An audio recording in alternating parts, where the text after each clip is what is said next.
તો નાણામંત્રીએ લોકસભામાં કર માળખા અંગે જાહેરાત કરતા જણાવ્યું કે 3 લાખની આવક સુધી કોઈ ટેક્સ આપવાનો રહેશે નહીં. 3 થી 7 લાખના આવકમાં 5%, 7 થી 10 લાખના આવકમાં 10%, 10 થી 12 લાખ આવકમાં 15% અને 12 થી 15 લાખની આવકમાં 20% ટેક્સ ભરવાનો રહેશે. જ્યારે 15 લાખથી વધુ આવક માટે 30% આવકવેરો ભરવાનો રહેશે. આ ઉપરાંત કેપિટલ ગેઇન ટેક્સને સરળ બનાવવાનો પ્રસ્તાવ રાખવામાં આવ્યો છે. આ ઉપરાંત આવકવેરા કાયદો 1961ની 6 મહિનામાં સમીક્ષા કરવાની પણ દરખાસ્ત કરવામાં આવી છે.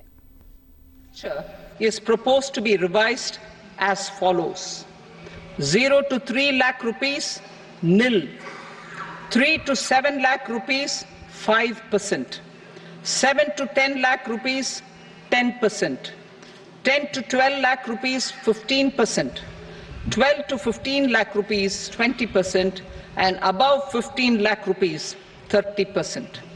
As a result of these changes, a salaried employee in the new tax regime stands to save up to 17,500 rupees in income tax.